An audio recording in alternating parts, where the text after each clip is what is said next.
Alright, hi guys, welcome to week 5. This week we are going to be diving a little deeper into value. I know that last week we showed you some examples on how to achieve value with different materials and techniques, and this week we're just expanding on that and creating our own value scales. So a value scale is a graduated progression of dark to light, and there are a few different ways and techniques that you can do this with different materials. So the first one that I've done here is the tonal value scale.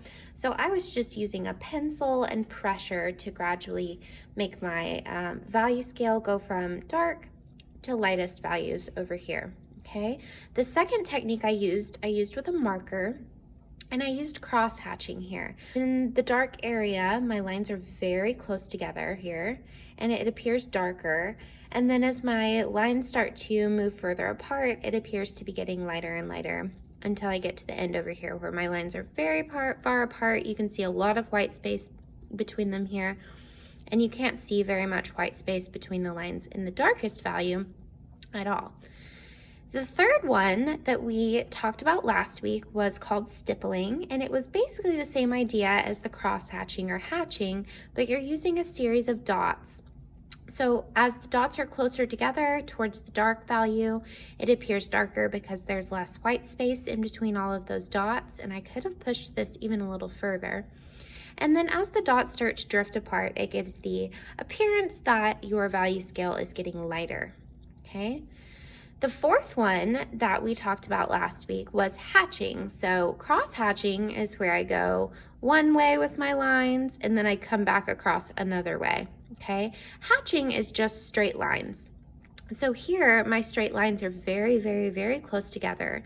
And then as I'm getting lighter and lighter, my lines are just starting to drift apart to give the illusion that my value scale is the very lightest over here and very darkest over here. Okay, so I'm going to show you a really easy way to make yourself a box for your value scale. If you happen to have a ruler at home, a ruler is a great thing to use because I can just lay it down and I can trace around both sides of it to get the width of the ruler.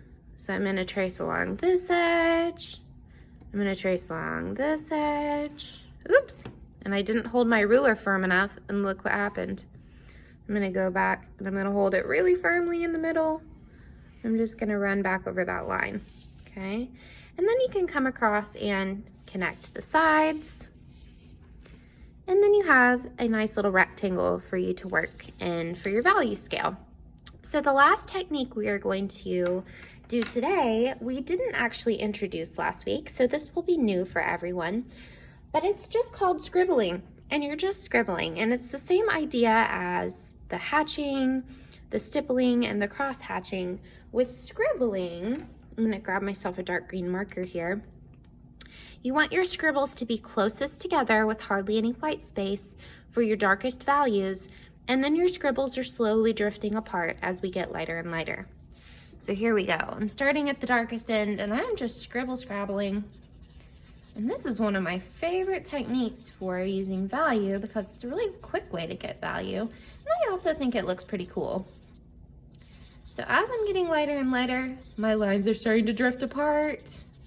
It's getting a little bit lighter over here, and then a little bit lighter, and then a little bit lighter, and then a little bit lighter.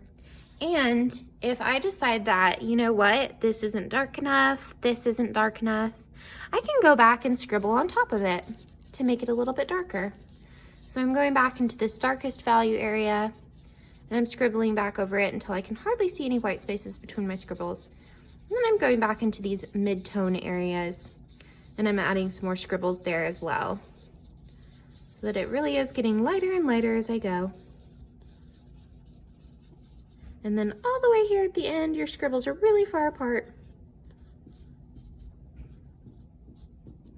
All right, so I hope that you guys are able to try as many of these techniques as you can this week, because these are really great ways to create value, and it's nice to have several different options of materials and techniques to make our artwork look three-dimensional and like it's got a lot of value in it. All right, so I hope you guys have a good rest of the week, and I'll see you next time. Bye.